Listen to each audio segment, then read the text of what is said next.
moi, je suis un peu la synthèse de pas mal de choses qui ont été dites ce matin. Je suis un mâle blanc, chauve et barbu, donc la caricature de l'astrophysicien, de l'astronome. Je parle d'une BD de 1949, donc déjà, vous voyez, c'est 63, c'est déjà mais incroyablement moderne. Et je prolonge dans une version, comment dire, un peu technique malgré tout, mais qui est accessible, je pense, à des niveaux qui sont le collège, le lycée certainement, la démarche d'investigation que suggère Estelle à partir de la bande dessinée. Moi, j'utilise aussi beaucoup la science-fiction, la littérature de science-fiction et aussi le cinéma de science-fiction pour faire le même genre de choses, en fait, qu'Estelle fait brillamment avec des cases de BD ou des planches de bande dessinée. Donc là, le Temple du Soleil, c'est un travail que j'avais fait, j'ai mis moi tout seul parce que je suis un peu prétentieux, mais en fait, ça a été fait avec un collègue, Robert Moszkowicz. On a fait ça il y a quelques années, un collègue Robert Moszkowicz de l'Institut d'astrophysique de Paris, qui est à la retraite maintenant, Robert. Et donc l'idée, c'est de savoir, est-ce qu'on peut localiser le Temple du Soleil? Je ne sais pas si vous vous rappelez l'album. Il y a Tintin et Haddock qui sont à la recherche de tournesol après les 7 boules de cristal, et ils arrivent en Amérique du Sud, même au Pérou, et puis ils se font capturer par les Incas. Enfin, on va revenir parce qu'il y a des éléments de l'histoire qui sont importants. Et ils cherchent le Temple du Soleil, on ne sait pas où il est, bien sûr, c'est un secret très bien gardé. Ils le trouvent, et puis ils sont condamnés à mort, et puis ils s'en sortent. Bon. Donc on va revenir sur tout ça. Donc d'abord, il faut une première remarque, mais plus générale, c'est Hergé se documente énormément, donc du coup on peut toujours se poser la question, quand il met un truc, est-ce qu'il ne s'est pas inspiré d'un événement? Pour l'éclipse dont je vais parler, qu'il a mis en scène dans cet album, je ne suis pas très sûr qu'il se soit inspiré d'une éclipse réelle, mais à la limite ça importe peu, de mon point de vue ça importe peu. On peut se lancer dans une enquête, ce que j'appellerais une enquête scientifique, vraiment, sur cette œuvre, indépendamment du fait que l'auteur ait voulu la rendre crédible. Il se trouve que, par chance, peut-être, elle l'est, et éventuellement il s'est documenté. On le voit sur ces deux images. Le télescope qui est utilisé par les ingénieurs qui suivent la fusée expérimentale dans On a marché sur la Lune. C'est peut-être c'est Objectif Lune, c'est dans l'album juste avant. Et puis à côté, on voit Edwin Hubble en train d'observer avec le télescope de Schmidt du Mont Palomar, et on voit les situations. Enfin, c'est au boulon près. Enfin, littéralement, c'est au boulon près. Les deux images sont identiques. Hein. Quand j'ai dit au boulon, je caricature à peine, puisque là, on ne les voit pas très bien ici, mais enfin, les boulons qui sont là, on les voit là. Et puis, il y a deux gros trous qui sont là. On voit les mêmes trous qui sont là, les deux trous qui sont là. Il y a trois gros boulons ici, on les voit. Il y a des machins, on ne sait même pas ce que c'est, là non plus d'ailleurs, mais il y a les mêmes. Enfin, c'est exactement la même image, quoi. Donc, on peut se poser plein de questions. Est-ce que c'est comme ça qu'on poursuit une fusée? Est-ce que c'est un gros télescope? Le gars, il a l'air de regarder dans la petite lunette alors qu'il a un gros télescope, c'est un peu curieux. Il fait comme Hubble. Et que fait Hubble? Enfin, cette image, on peut y passer des plombs. Que fait vraiment Hubble? Il est en train de poser pour faire une photographie. Il n'est pas en train de faire vraiment une photographie. Et la preuve, c'est que la coupole est brillamment éclairée, ce qui vaut peine de mort à toute personne qui allume la coupole pendant une photographie d'un astronome ou d'une astronome. Pas peine de mort. Enfin, il se fait engueuler sévèrement pendant la pause. Bon. Donc, il y a énormément de choses à dire sur cette image, mais pour dire qu'il se documente beaucoup, et des fois sans forcément comprendre ce qu'il fait, entre guillemets. Enfin, comprendre ou pas, la question se pose à la limite même pas, mais il prend le document, il veut un télescope, c'est pas un tube avec un type qui regarde dans un œilleton. Non. Il prend un vrai télescope d'une vraie coupure de presse. Alors, dans l'album, Tintin trouve une coupure de journal. Enfin, il trouve plutôt... alors, je ne raconte pas toute l'histoire, mais il y a une coupure de journal qui emballe le tabac du capitaine Haddock, et puis qui traîne par terre, et puis ils sont enfermés dans le Temple du Soleil. Ils sont promis à une mort certaine, ils ont trouvé le Temple du Soleil. Donc, l'Inca leur dit, vous allez mourir. Ils ont une seule chose à décider, c'est le jour de leur mort. Et donc Tintin tombe sur cette coupure de journal, et l'idée, c'est de ce que je présente quand je présente ça avec des lycéens, par exemple, c'est de décrypter ce qu'il y a dans la bulle de droite, qui sont des symboles cabalistiques qui sont un peu comme les mathématiques. Finalement, on ne comprend rien, et il a trouvé quelque chose, il y a une réponse. Et la réponse, c'est la suivante, c'est au lieu de dire « nous voulons mourir dans 250 ans », ce qui leur donnerait certes, ils seraient prisonniers, mais enfin, dans des conditions acceptables peut-être. Là, ils disent dans 18 jours à 11 heures, on veut, voilà, c'est la date de notre exécution, on va choisir dans 18 jours à 11 heures. Haddock est assez surpris parce qu'il y a une espèce de pseudo-argument sur le fait que c'est la date d'anniversaire du capitaine, mais il annonce un ACA dans 18 jours à 11 heures. Et pourquoi dans 18 jours à 11 heures? Alors, on l'apprend un peu plus tard, c'est parce qu'on voit, il va se produire une éclipse totale de soleil à l'endroit du Temple du Soleil, qui est dessiné en haut, là, j'ai mis côte à côte les 5 éléments, les 5 phases, enfin les 5 moments de l'éclipse totale, à comparer à des moments réels d'une éclipse totale. Donc on voit que c'est tout à fait plausible, ce qu'a dessiné Hergé. Il y aurait à discuter, ce n'est pas le but de l'enquête, mais il y aurait à discuter, encore une fois, même sur des images aussi simples que ça. Il a dessiné des éléments de la Lune, enfin des poses, si j'ose dire, de la Lune qui passent devant le Soleil. En fait, le seul moment où on voit à l'œil nu, sans aucun appareillage, en particulier, ça veut dire, je ne parle même pas de lunettes, simplement d'avoir des verres opaques devant les yeux, très opaques devant les yeux pour ne pas être ébloui par le Soleil. Le seul moment où on voit la Lune en train de mordre sur le disque du Soleil, c'est quand elle mord totalement sur le disque du Soleil. C'est pendant l'éclipse totale, c'est l'image centrale de la photographie du bas. Les autres photographies sont prises avec des filtres, de sorte que l'intense luminosité du Soleil n'éblouisse pas alors la planche photographique, je veux dire, le détecteur, mais aussi les yeux de l'observateur. Et là, dans Hergé, quand il nous dessine ça, on ne voit jamais ça. La phase en haut à gauche, par exemple, ça ne se produit jamais, enfin exactement, ça se produit et on ne la voit jamais avec nos yeux, tant la luminosité du Soleil est importante. On ne voit même pas on ne voit même pas la baisse de luminosité, et jusqu'à même celle qui est en deuxième position, on a pratiquement l'impression qu'il fait comme il faisait il y a 2 heures. 2 heures, oui, parce que tout ce phénomène-là s'étale sur typiquement 3 heures à peu près. Ça prend 3 heures, 3 heures et demie, ça va dépendre un peu des circonstances. C'est une assez longue durée, alors que dans l'album, la temporalité est beaucoup plus courte, ça se passe en quelques minutes. Un Tintin est sur le bûcher, il dit « Bon, écoutez, libérez-moi, sinon vous allez voir ». Le grand Inca dit « Bon, ben écoutez, on ne vous croit pas ». Et puis Tintin dit « Bon, ben Soleil, voile-toi ». Soleil, voile-toi, voilà, ça commence, et tout de suite, les gens sont au courant que ça commence, alors qu'en fait, ça prend 1 heure et demie pour que ça soit très sensible. Donc on voit bien que la temporalité est modifiée, sinon Tintin serait fini sur le bûcher, il l'aurait brûlé, parce que l'Inca n'aurait pas du tout été convaincu par ses pouvoirs extraordinaires qui se seraient manifestés un peu trop tardivement. En tout cas, cette éclipse totale, elle est plutôt bien représentée, au moins telle qu'on la verrait à travers une loupe, enfin pas une loupe, un filtre très opaque, pour pouvoir apprécier le Soleil sans être ébloui. Alors, une éclipse totale, sans entrer dans les détails, c'est quand même un moment où la Lune passe entre le Soleil et la Terre, et surtout un moment où l'ombre de la Lune se projette sur la Terre, ce qui n'est pas toujours le cas, parce que l'orbite de la Lune, alors on peut rentrer dans les détails de comment ça se passe, il y a plein d'astronomie à raconter, mais l'orbite de la Lune est inclinée par rapport au plan orbital de la Terre, et donc la Lune se déplace cette orbite. Il faut que la Lune soit à la fois dans la direction du Soleil, en gros, ça s'appelle une nouvelle Lune, et il faut aussi qu'elle soit dans le plan orbital de la Terre, de sorte qu'elle puisse interposer et pas qu'elle passe un peu trop haut ou un peu trop bas. Le plus souvent, l'ombre de la Lune rate la Terre et passe un peu au-dessus, un peu en dessous, et donc pas d'éclipse. Donc en fait, en pratique, des éclipses, c'est un phénomène qui est assez rare, une éclipse totale. Il peut y avoir des éclipses partielles aussi, et des éclipses annulaires, ça va dépendre de la totalité. Le fait que la Lune masque exactement le disque solaire, c'est une coïncidence, hein. La Lune est à peu près 400 fois plus petite que le Soleil en taille, mais elle est aussi à peu près 400 fois plus proche.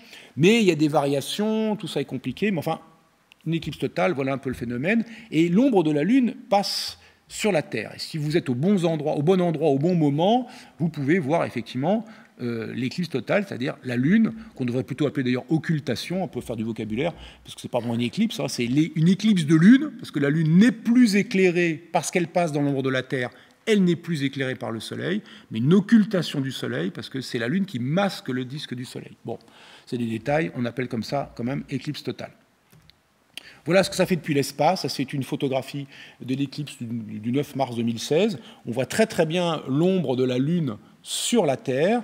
On voit bien que ce n'est pas une tache ronde, on voit bien que c'est une espèce de truc un peu diffus. Il y a une zone plus sombre et une zone moins sombre à l'extérieur. C'est traité par le satellite Discover. Vous pouvez regarder, il regarde en permanence un satellite qui est au point de Lagrange L1 du système Terre-Lune. Il est dos au Soleil, face à la Terre, donc il voit toujours une pleine Terre face à lui. Et il regarde la Terre en permanence, et on regarde, et il y a des images, enfin regardez ça, c'est juste absolument hallucinant, il en produit toutes les demi-heures, on peut les regarder en temps réel, c'est juste ahurissant, il y a des films qui ont été faits, on voit, alors c'est génial, on voit toutes les saisons de la Terre, on voit le disque de la Terre basculer sur son orbite, parce que le satellite suit ça tranquillement, s'il y a une éclipse, ben là on voit le passage de l'ombre, etc. Et puis toute la météo, enfin c'est juste génial pour observer la Terre. Donc il faut être au bon endroit, au bon moment. Ceux qui sont dans l'ombre voient une éclipse totale. Ceux qui sont dans la zone floue autour, qu'on appelle la pénombre, voient une éclipse partielle. Puis ceux qui sont en dehors ne voient rien. Enfin, ils voient le Soleil. Et la Lune n'a même pas touché, tangenté même le disque solaire. Alors voilà l'éclipse du 11 août 99, comment ça peut être représenté quand on fait des calculs. Je dis 11 août 99 parce que cette éclipse-là, je l'ai vécue. C'est une des rares éclipses, c'est même la seule éclipse totale que j'ai vue réellement. C'était un peu tricky. Elle est passée en France, hein, c'était le mérite. La prochaine, c'est en 2062. Alors, Frémion, moi, d'autres, c'est juste mort pour nous, pour vous, pour certains d'entre vous. Peut-être vous avez une chance. Hein. Tout n'est pas perdu. Et donc, il fallait être quelque part sur cette bande qui est l'ensemble des points qui ont été balayés par l'ombre de la Lune. Et puis, il y a tout un tas de courbes pas possibles dans tous les coins qui vous disent là, ça commence à 11h, là, ça commence à 12h. Alors, ça veut dire quoi 11h et 12h? C'est des 11h et 12h d'astronomes. Et donc, c'est ce qu'on appelle du temps universel. Donc, c'est en gros l'heure moyenne, l'heure du soleil moyen de Greenwich. Bon, donc ça veut dire que quand vous êtes à Greenwich, c'est à 11h de Greenwich, mais vous êtes quelque part sur Terre. Et donc ce problème de 11h, puisque Tintin dit 11h, ou de midi, ou de ce que vous voulez, ben, il va falloir réfléchir un tout petit peu sur qu'est-ce que ça veut dire ce 11h. Donc il faut être quelque part sur la bande de totalité, sinon vous n'avez aucune chance. Alors ça veut dire qu'une éclipse totale en un point donné de la Terre, c'est un événement extrêmement rare. Ça peut se produire typiquement tous les siècles. Enfin, l'ordre de grandeur, c'est tous les siècles. Voilà l'ordre de grandeur qui sépare en un endroit donné la période de récurrence, ce n'est pas vraiment une période, mais la récurrence d'une éclipse totale. Donc si on vous dit une information, si je vous dis, moi, j'ai vu de mon vivant, pas forcément de mon vivant, j'ai vu une éclipse totale de soleil en France, et ben, vous regardez, vous dites, ouais, ce gars-là, il a l'air d'avoir 50 piges, je vais regarder entre 1960 et 2010 ou 2020, 1970 et 2020, combien d'éclipses totales de soleil, vous allez en trouver une en France, en 99, donc vous savez que j'étais quelque part sur la bande de totalité, et si en plus je vous dis, ah ouais, mais j'étais, je me rappelle, c'était vers 11h30 du matin, genre comme ça, en France. Alors vous allez vous dire, à 11h30 du matin, alors nous on était en heure solaire française, en gros on enlève 2 heures, ça fait 9h30, donc hop, et vous trouvez où était le soleil à 9h30, et hop, vous savez où j'étais. Enfin, vous savez où j'étais pas exactement, vous savez que j'étais dans l'ombre, qui a une certaine surface à la surface de la Terre, et vous savez que j'étais dedans, à cet endroit. Donc si je vous dis seulement, de mon vivant, j'ai vu une éclipse totale de soleil en France, et c'était un peu avant midi, ça vous suffit pour spécifier grossièrement l'endroit où je suis. Et vous savez que j'étais à Fécamp, enfin, je vous dis que j'étais à Fécamp, mais je suis dans la zone de Fécamp. Bon. Alors, ça, c'est exactement cette procédure-là qu'on va utiliser pour Tintin. On a des informations. Dans 18 jours, c'est emmerdant, on n'a pas la date où il nous dit ça, il n'y a pas marqué, en dessous, il n'y a pas marqué le 13 mai, Tintin dit, dans 18 jours, bon. Donc dans 18 jours, ça ne nous sert à rien. À 11h, on va supposer que c'est en heure locale, il y a une éclipse de soleil, c'est une éclipse totale. Alors on sait, ça c'est la première planche à droite, ils arrivent à Callao au Pérou. Donc on sait qu'ils sont arrivés au Pérou. Après, ils ont fait tout un voyage pour aller au Temple du Soleil. Bon, donc ça donne une idée qu'il faut quand même chercher des éclipses en Amérique du Sud. Alors deuxième chose, on peut regarder, alors l'album est publié en 1949, je vais faire l'hypothèse que Hergé s'est inspiré d'une éclipse réelle, et puis même s'il ne l'a pas fait, je m'en fous.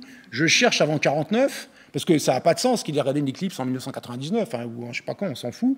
Et puis j'ai mis 1900 pour y remonter dans les siècles des siècles. Je me suis donné, disons, au XXe siècle, avant l'album, il n'y a que 4 éclipses totales qui traversent le Pérou. Et ce n'est pas si nombreux que ça. Là, les circonstances sont là. C'est pour faire un peu pro, mais voilà, on peut trouver ça. Il y a des grandes précisions qui sont données. Vous pouvez aller voir soit sur le site de la NASA qui vous donne tout un tas d'éclipses sur remontant moins 4000 ans avant maintenant et plus 4000 ans dans le futur. Il y a le petit logiciel aussi Stellarium qui permet de se mettre aux dates qu'on veut, de faire des recherches d'éclipses en précisant d'où on observe. Et c'est un peu plus lent, mais il fait des choses et on peut retrouver celles-ci tranquillement les unes après les autres. Donc il y a d'une certaine façon que 4 éclipses possibles et les durées sont données à l'endroit où ça dure le plus longtemps possible, parce que la durée de l'éclipse dépend quand même du lieu où on est sur la bande de totalité. L'heure, c'est l'heure du maximum, où se produit cette durée la plus longue, et puis le lieu où se produit cette durée la plus longue. Alors on peut même télécharger des cartes, ça fait des choses comme ça, on est un peu paumé, mais enfin ça reste assez clair. Ce qu'il faut comprendre, c'est la bande de totalité, c'est la ligne bleue qu'on voit là. C'est pas super lisible, mais quand on regarde celle de gauche, du 10 octobre 1912, c'est franchement Rasibus au Pérou, franchement Rasibus, vous voyez que le Pérou est quelque part à gauche là-bas, on est vraiment, c'est ici, là, voilà, on passe au Pérou, là, au nord du Pérou, bon, et puis l'heure, vous regardez l'heure, hein, il faut aussi regarder les heures, hein. Tintin nous a dit 11 heures. Alors, là, il y a nulle part écrit 11 heures. Bon, alors on verra plus tard. On va dire, pour l'instant, on voit déjà s'il y en a une au Pérou. Alors, celle-ci, elle est franchement au nord du Pérou. La suivante, du Mes Nommé 2019, elle est ici Alors elle, pour le coup, elle est franchement au sud du Pérou, les Rasibus au sud du Pérou.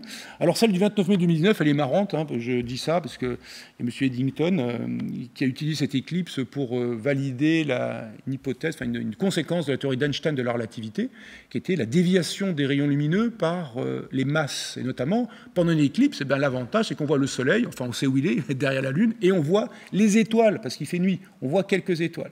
On mesure la position de ces étoiles les unes par rapport aux autres. On fait la même mesure 6 mois plus tard quand le Soleil a dégagé du terrain. Et on constate qu'il y a des petits mouvements. Et ça a mis en évidence cette déviation des rayons lumineux. Donc cette éclipse totale, voilà, les éclipses elles ont servi. On pourrait aussi épiloguer longuement sur l'importance historique des éclipses dans les découvertes scientifiques. Et puis même dans l'importance historique, par exemple, pour recaler les calendriers. Il y a des calages de calendriers qui se font parce qu'il y a des gens qui ont dit pendant le 8e jour du 5e mois de la 37e année du roi Sargon, on a vu à Babylone une éclipse totale de soleil. Alors ça, vous êtes bien embêté avec ça, mais vous savez recalculer le coût, et vous savez que c'était le 10 août moins 632, et donc hop, ça y est, vous avez recalé le calendrier Sargon avec le calendrier grégorien actuel, et ça vous permet en histoire, littéralement, de faire des recalages de calendrier très précis. Et puis il y a encore plein de subtilités derrière, sur lesquelles je passe, qui permettent de mesurer le ralentissement de la rotation de la Terre. Bref, on peut épiloguer assez longuement sur quel est l'intérêt des éclipses, en dehors du fait qu'on observe cette lumière qui s'appelle la couronne du Soleil, pendant que la Lune éclipse le Soleil, occulte le Soleil, on voit la couronne, et c'est comme ça, dans la couronne du Soleil, qu'on a découvert l'hélium, par exemple. Bon, les éclipses, c'est important. Et c'est important aussi parce qu'il y en a encore deux autres, là, pour notre affaire de Tintin.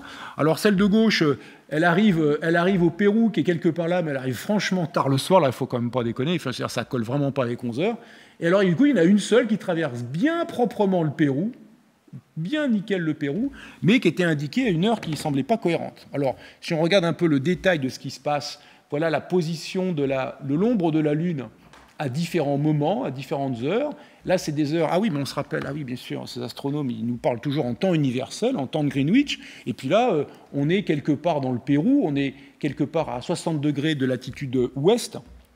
60 degrés, la Terre fait 360 degrés en 24 heures, 15 degrés par heure, 60 degrés 4 heures, donc 4 heures de décalage horaire, on est vers l'ouest, c'est 4 heures plus tôt, il est 11 heures. Voilà. Quand il y a marqué 15 heures, il y a marqué 11 heures. Alors là, on se dit, waouh, ça marche super bien. L'ombre de la Lune était là à 11 heures. Le Pérou, il est là, hein, mais quand même pas mal, quoi. Enfin, on est content, quoi. C'est pas si loin. On va y revenir, cette affaire-là. On a l'impression d'avoir localisé, alors à peu près, on dit, ben, le temple du Soleil, il est quelque part dans cette zone-là, qui n'est pas si grande, hein, l'ombre de la Lune sur la Terre. En tout cas, pour cette éclipse-là, c'est 160 km. Bon, c'est pas le GPS, hein. Mais quand même, ça permet de préciser assez clairement là où il faudrait chercher. Et donc, ça serait l'éclipse du 25 janvier 1944. Et l'ombre de la Lune désigne l'endroit où il faut chercher le temple du Soleil. Alors, quelle heure est-ce qu'il est vraiment? Alors là, c'est intéressant parce que deux choses sont intéressantes de cette image. La première, d'abord, c'est la lecture qu'on peut en avoir quand on est un enfant. Et ça, c'est une expérience personnelle que je vous lis. Vous ne la répétez pas parce que, quand même, je suis un grand astrophysicien maintenant. Ça ridiculise un peu mes compétences enfant. Mais moi, quand j'étais petit et que je voyais cette image, je ne la comprenais pas. Et pourquoi je ne la comprenais pas? Parce que je voyais dans cette image un espèce de hachoir à boucher, de grand système pour couper le pain, ou pour couper des tranches de quelque chose. Bon, ben, on vit avec ça. Et puis, plus tard, quand j'étais plus savant, j'ai réalisé que c'était un cadran solaire. Voilà. Donc, pour vous dire que là, on est tout à fait dans la problématique de... Il y a une image, comment est-ce qu'on la lit? Ben, moi, j'ai vu longtemps une espèce de grand hachoir. Je dis, mais pourquoi il désigne de grand hachoir alors qu'il va les brûler pour les tuer? Et en même temps, il nous dit qu'il est là. Je ne comprenais rien. Et après, j'ai réalisé plus tard que c'était donc un cadran solaire qui indique l'heure, il donne l'heure. Mais il donne donc l'heure solaire qu'on appelle l'heure solaire vraie, avec le vrai soleil dans le ciel, sachant que l'heure légale, la montre en France, elle est fondée sur un soleil moyen, un soleil qui se déplace uniformément dans le ciel, alors qu'en pratique, comme si le soleil tourner autour de la Terre. En pratique, c'est la Terre, évidemment, vous savez, qui tourne autour du Soleil. Mais la Terre ne tourne pas à la même vitesse autour du Soleil, selon qu'elle est au plus proche ou au plus loin du Soleil. Sa vitesse, et donc la vitesse apparente du Soleil, dépend de l'instant de l'année. Et donc, pour ne pas avoir des heures dont la durée dépend du moment de l'année, pour avoir des heures uniformes, qu'une heure de l'été, ce soit comme une heure de l'hiver, en gros, qu'une heure du mois de juillet où le Soleil où la Terre est au plus proche, est au plus loin du Soleil, et une heure de janvier où la Terre est au plus proche du Soleil. Donc là encore, c'est encore une fois, c'est marrant, la Terre est au plus proche en janvier. Mais alors pourquoi il fait froid en janvier? Bon, enfin, je vous laisse ça à votre sagacité. Donc, vous savez ça évidemment, mais je veux dire, ça, voilà le genre de question qu'on peut envoyer l'air de rien, discrètement.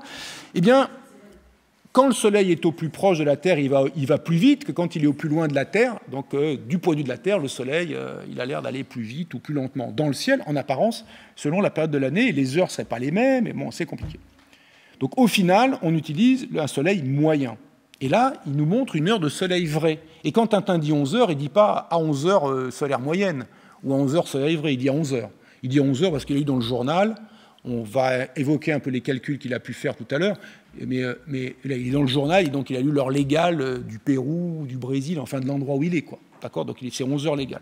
Donc déjà, c'est un vrai problème, parce que l'écart entre le Soleil vrai et le Soleil moyen, parfois c'est 0 minutes, parfois c'est plus 15 minutes, parfois c'est moins 15 minutes.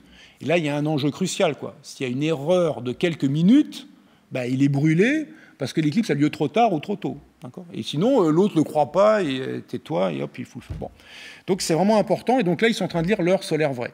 Alors ce qui est amusant aussi, c'est de dire à quelle heure est-il? Sur ce cadran solaire, quelle heure est-il?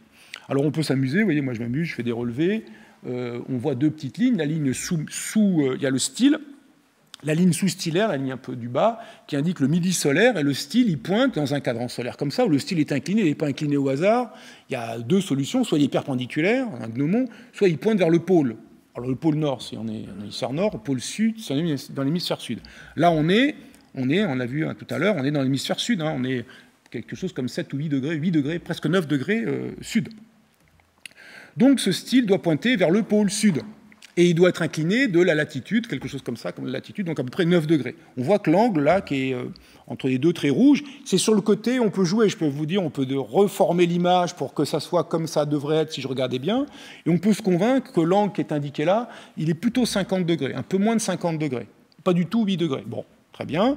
Il pointe vers le sud, quelle heure est-il? S'il pointe vers le sud, l'ombre du sol, l'ombre est à gauche, on va vers le sud, l'ombre est à gauche. Donc à gauche du sud, c'est donc l'ombre est à l'est, c'est l'est. Et donc si l'ombre est à l'est, le soleil est à l'ouest. Et si le soleil est à l'ouest, ben, il est en train de se coucher, ça va pas, parce que c'est avant midi, on comprend rien, ça va pas.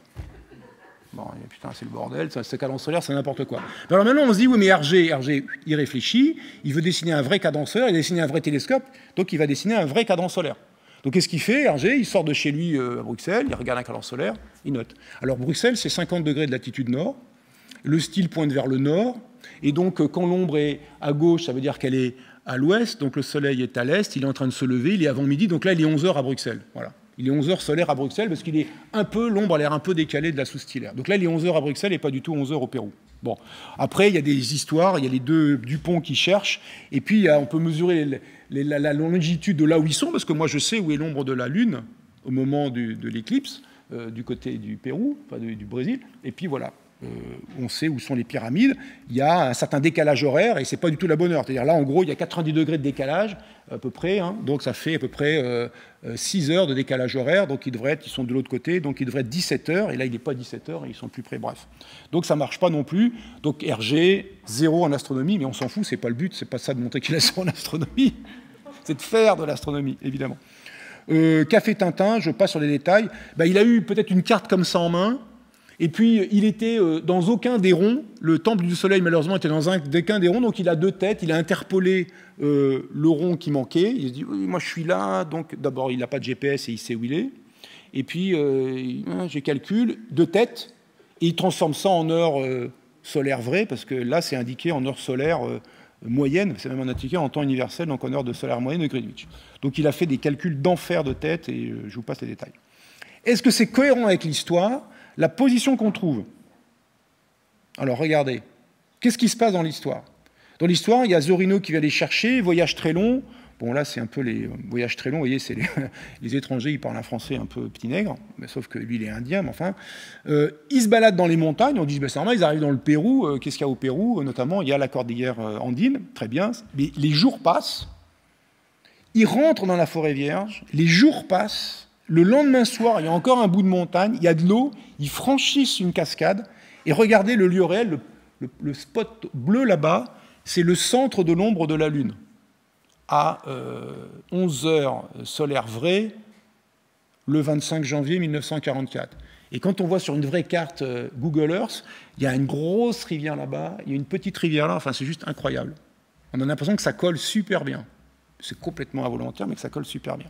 Donc c'est assez marrant de voir que cette cohérence, elle a, même si Hergé s'est inspiré d'une éclipse réelle, elle est assez, de façon assez rigolote, bien plus forte la cohérence que ne l'a espéré Hergé. On a l'impression, dans une région, ils ont pu tout à fait franchir une rivière. Ils sont dans l'Amazonie quand même, c'est assez riche en fleuves et en rivières. Et donc, il ne faut surtout pas révéler. Nous jurons que nous ne révélerons rien, mais trop tard. Donc maintenant que vous savez aussi, Raskar Kapak va venir vous enlever, parce que maintenant vous savez où est le temple du soleil, et c'était un secret. Et voilà. Donc il y a une conclusion aussi, c'est que dire où est le temple du soleil, ça veut dire que Raskar Kapak vous attrape. Or, je n'ai pas été attrapé depuis le temps que je ne... Donc, c'est que je ne sais pas vraiment où est le temple du soleil. Ça, c'est une autre façon de présenter aussi les raisonnements par contraposition, qui sont juste à la base de la méthode scientifique, appelons ça comme ça, mais qui sont de montrer... voilà, bon, j'épilogue pas là-dessus. Donc, on peut faire une extraordinaire enquête avec l'astronomie sur Tintin. Il y a d'autres situations historiques, historiques réelles, où l'astronomie a joué un rôle, notamment l'astronomie judiciaire. C'est pas une discipline, mais l'IMCCE, l'Institut de mécanique céleste et de calcul des éphémérides, reçoit plusieurs fois par mois des demandes d'expertise d'astronomie pour des raisons judiciaires. Cas typique, vraiment cas typique. Une personne en voiture en a renversé une autre et argumente du fait qu'il ne l'a pas vu parce qu'il était ébloui par le soleil. Bon, c'est pas de chance d'une certaine façon, et donc ça amoindrirait ça relativiserait sa responsabilité. Et donc, souvent, on demande, on sait où a lieu l'accident, on sait l'orientation, on sait l'heure, et on demande où était le soleil. Et puis des fois, le soleil était par là, et la voiture allait par là. Donc là, ça va mal. L'autre, il a juste raconté n'importe quoi. Donc ça arrive plusieurs fois par mois, l'IMCCE. Il y a une situation célèbre, mais je n'en parle pas, où il y a quelqu'un qui a simplement sauvé sa tête en Australie, en 1929, a franchement sauvé sa tête à partir d'une analyse astronomique comme ça. Donc l'astronomie, c'est un très grand moyen d'enquête. Si vous voulez décrire un ciel parfait, c'est-à-dire vous voulez dire à votre conjoint, oui, bien sûr, j'étais en train de faire... Il vous soupçonne d'aller faire des trucs pas clairs. J'étais en train de faire de l'astronomie avec le club d'astronomie de l'INSPE Bordeaux. Eh bien, décrivez un ciel que vous avez sous les yeux, vraiment, plutôt que d'inventer un ciel où vous êtes à peu près certain de dire une bêtise. Voilà. Et il y a plein d'autres œuvres, dans Alphonse Daudet et d'autres, le Chevrier qui raconte à la Bergère des choses sur le ciel en plein été, qui décrit la constellation d'Orion, par exemple. C'est un gros pipoteur, quoi. Déjà le Chevrier qui raconte à la Bergère des trucs la nuit, c'est déjà un pipoteur, ça commence bien, quoi. Mais en plus, il n'y a pas Orion en été, quoi. Bon, enfin voilà. Donc du coup, l'astronomie est mais la science en général, un puissant moyen d'enquête, et pas pour critiquer ses œuvres, et on dire ah Hergé, c'est simplement pour apprendre de l'astronomie, jouer avec ses œuvres, et comme le fait si bien évidemment notre camarade Estelle. Merci à vous. Merci beaucoup Roland.